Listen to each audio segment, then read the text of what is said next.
Assalamualaikum warahmatullahi wabarakatuh. Kembali lagi di YouTube channel IKWS Putri. Jangan lupa like, komen, dan subscribe. Hari ini seperti biasa kita akan menyambung materi pembelajaran kita. Alangkah lebih baiknya jika kita mulai dengan berdoa dimulai. Berdoa selesai. Sekarang silahkan menikmati materi. Semoga bermanfaat. Di sini kita akan melanjutkan materi tentang inverse. Sebelumnya kan kita membahas tentang inverse dari fungsi linier, habis itu ada rasional, irasional, dan kuadrat sederhana. Nah, pada saat kita menentukan inverse yang awal-awal, yang waktu masih belajar tentang konsep fungsi inverse dan menentukan inverse fungsi di beberapa pertemuan sebelumnya, itu kan ada saya tampilkan sebuah diagram panah. Nah, ketika di konsep inverse itu saya tampilkan diagram panah misalnya dari X ke Y itu fungsi F, maka dari Y ke X itu berarti F inverse. Atau ketika di menentukan inverse fungsi, saya akan menampilkan untuk pasangan A1 ke B1 itu F, kemudian A2 ke B2 F, A3 ke B3 itu F. Dan ketika menentukan fungsi inversenya berarti kebalikannya, berarti dari B1 ke A1, B2 ke A2, B3 ke A3. Nah, di sini akan saya bahas contoh soalnya jika ada ditampilkan diagram panah atau himpunan pasangan berurutan. Tapi yang akan ditampilkan di sini cuma contoh soal yang himpunan pasangan berurutan ya. Tapi caranya kurang lebih saja. Nah, jadi misalnya ada fungsinya yang ditampilkan dengan himpunan pasangan berurutan, ada A, B, C dengan D, O dengan F, G dengan H. Maka inversenya atau F inversenya adalah dibalik, awalnya AB berarti BA, awalnya CD jadi DC, awalnya F jadi FE, awalnya GH jadi HG gitu. Nah, contohnya inverse fungsi F 1,5, 2,10, 3,15, 4,20 itu adalah, nah jadi itu tinggal kita balik, F inversenya adalah berarti jadinya 5 dengan 1, 10 dengan 2, 15 dengan 3, 20 dengan 4. Nah, kemudian di buku LKS kalian, di halaman 21, itu ada judul rumus fungsi inverse. Tapi di bawahnya itu ada diagram panah yang menunjukkan hubungan antara fungsi inverse dengan fungsi komposisi, atau bisa disebut dengan fungsi inverse dari fungsi komposisi. Kita lihat di sini, nah saya tampilkan ya. Kalau mau lihat di buku yang lebih jelas boleh, itu halaman 21. Nah, di situ dari X ke Y merupakan fungsi F. Dari Y ke Z itu adalah fungsi G. Bisa dilihat ya. Nih. Nah, kan? Nah, maka kalau dibalik dari Y ke X itu adalah F inverse-nya, dari Z ke Y adalah G inverse. Nah, kemudian ada juga saya bilang waktu di belajar fungsi komposisi itu, ketika dua fungsi direlasikan, misalnya dari F dulu baru ke G, maka dari A ke C-nya itu menjadi G bundaran F. Sehingga dari Z ke X itu merupakan G bundaran F inverse. Gitu. Nah, jadi di belakangnya itu ada rumus inverse atau sifat-sifat inverse lah bahasanya. Ada 7. Yang pertama dan kedua itu merupakan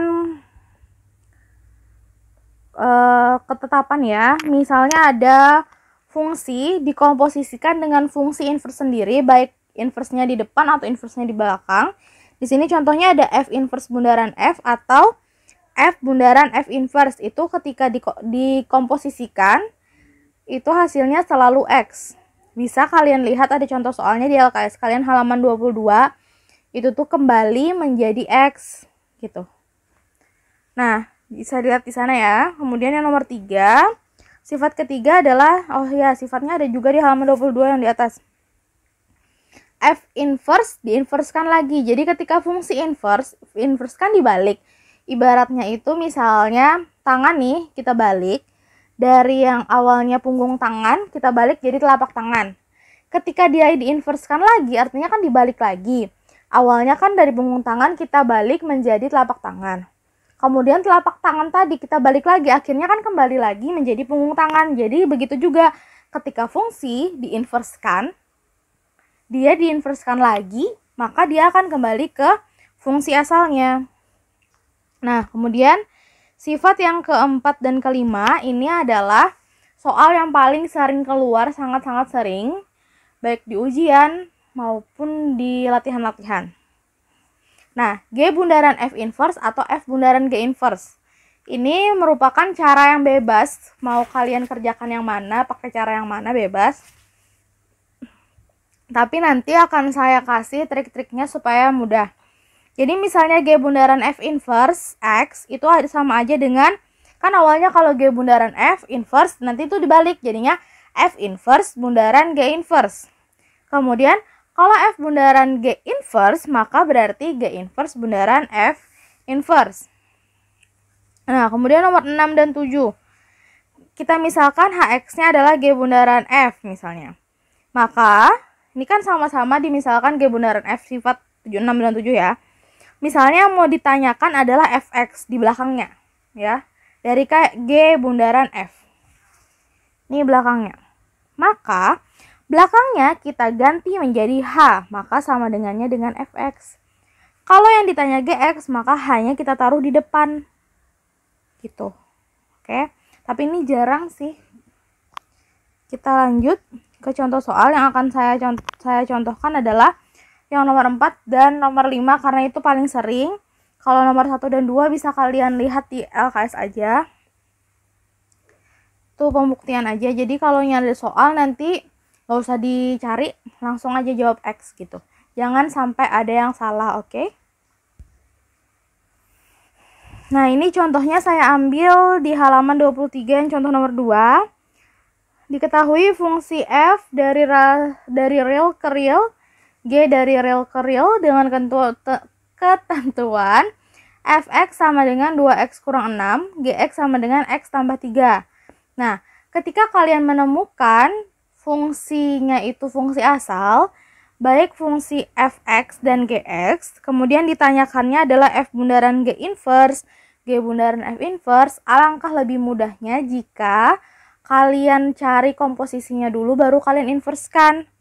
Tapi kalau kalian memilih mau cara yang ribet boleh. Kalau cara yang ribet berarti inverskan masing-masing dulu, fx diinverskan, gx diinverskan, baru dikomposisikan. Tapi saya menyarankan lebih baik dicarikan komposisinya dulu baru diinverskan. Baik, kita cari komposisinya aja dulu ya, yang mudah aja, ngapain kita sulit-sulit. Kita kerjakan yang A dulu. F bundaran Gx, maka F Gx, ya kan? Kemudian Gx-nya adalah X tambah 3. Nah, kita masukkan X tambah 3 tadi menggantikan X di 2X kurang 6. Jadinya adalah 2 dikali X tambah 3 dikurang 6. Jadinya 2X tambah 6 kurang 6. Hasilnya adalah 2X. Nah, di sini kita mencari inverse-nya. Ini kan F bundaran Gx-nya adalah 2X. Kita mencari inverse-nya bebas. Mau pakai cara biasa atau mau pakai rumus cepat. Boleh, bebas kalau itu mah. Jadi pertama kita misalkan jadi Y. Jadinya Y sama dengan 2X. Kemudian kita tukar jadinya 2X sama dengan Y. Kemudian X sama dengan Y per 2. Ibu, di buku Bu Ai setengah Y. Boleh, jadi Y per 2 itu sama aja kan 1 kali Y per 2 gitu. Jadi boleh dipisah menjadi setengah Y. Nah, setengah Y ini adalah X. X ini adalah F bundaran G inverse Y. Mencari F bundaran inverse X, kita ganti variabelnya jadinya setengah X. Kemudian yang B, mencari G bundaran F dulu. Oh sorry, kita pakai cara yang mudah lagi lah, rumus cepat. Lupa saya. Kan tadi f bundaran gx nya adalah 2x. Kemudian bentuk umum yang linear kan ax tambah b. Jadinya kita ganti b nya dengan 0 karena nggak ada, jadi kita anggap 2x tambah 0.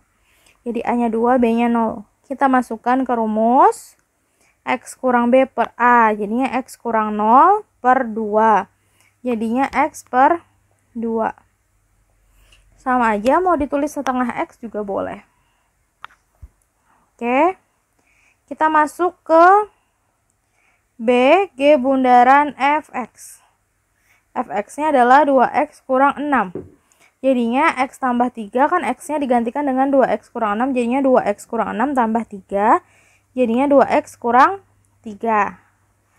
Cari inverse pakai yang biasa dulu boleh. Y sama dengan 2x kurang 3. Kita balik, jadinya 2x kurang 3 sama dengan Y. Jadinya 2x sama dengan Y tambah 3. X sama dengan Y tambah 3 per 2. Maka G bundaran F inverse Y adalah Y tambah 3 per 2. Jadinya G bundaran F inverse X adalah X tambah 3 per 2. Kita pakai rumus cepat boleh-boleh. Jadinya A nya adalah apa tuh? Kan G bundaran fx nya adalah 2x kurang 3. Maka A nya adalah 2, B nya adalah negatif 3. Masukkan G bundaran F inverse X, artinya X kurang B per A. Berarti X dikurang negatif 3 per 2. Hasilnya adalah X tambah 3 per 2. Masuk ke contoh kedua. Diketahui F inverse X adalah 3x kurang 1, G inverse X adalah 2x tambah 4. Nah, di sini kita menentukannya F bundaran Gx inverse G bundaran F inverse. Karena yang ditanyakan adalah komposisinya, kemudian di inverse kan, berhubung yang diketahuinya itu udah fungsi inverse, maka lebih mudah langsung aja dikomposisikan, tapi ingat dibalik. Jadi gini. Yang A ya, F bundaran G inverse X berarti sama dengan G inverse bundaran F inverse X. Maka G inverse di dalam kurungnya adalah F inverse. F inverse-nya berapa? Jadinya G inverse, F inverse-nya masukkan 3x kurang 1. Kemudian G inverse kan 2x tambah 4, berarti x-nya digantikan dengan 3x kurang 1. Jadi 2 dikali 3x kurang 1 tambah 4. Jadinya adalah 6x kurang 2 tambah 4. Jadinya 6x tambah 2. Kemudian yang B-nya. Yang B-nya adalah G bundaran F inverse.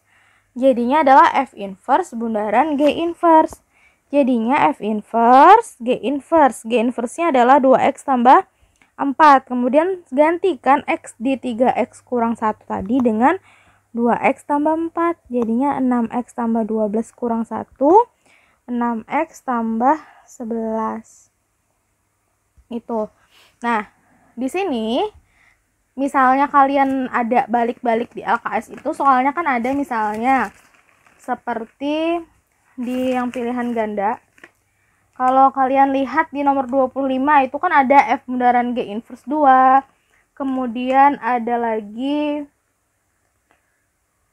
yang digantikan pokoknya dengan A gitu. Dengan angka berapa gitu. Saya sengaja nggak ngajarin karena saya anggap kalian itu udah ngerti. Karena itu kan sebenarnya konsep dari aljabar di SMP. Tapi saya jelaskan sedikit aja ya. Boleh dong, saya jelaskan sedikit. Misalnya, ada fx sama dengan 2x tambah 3. Maka f inverse-nya adalah x kurang 3 per 2 gitu kan. Misalnya yang ditanyakan adalah f inverse 7.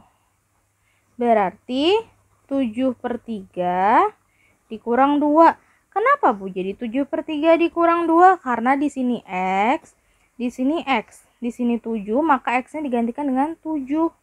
Paham dong ya? Paham, anak ibu ini pintar-pintar. 7 kurang 3, 4 per 2 sama dengan 2. Begitulah kurang lebih. Pokoknya kalau ditanyakannya misalnya f inverse 5, f inverse 9, atau f bundaran G inverse 25, Jangan bingung, tinggal kalian cari dulu seperti biasa, baru kalian gantikan X-nya itu dengan angka yang ditanyakan. Ingat, jangan malu bertanya, jangan gengsi bertanya, jangan malas bertanya.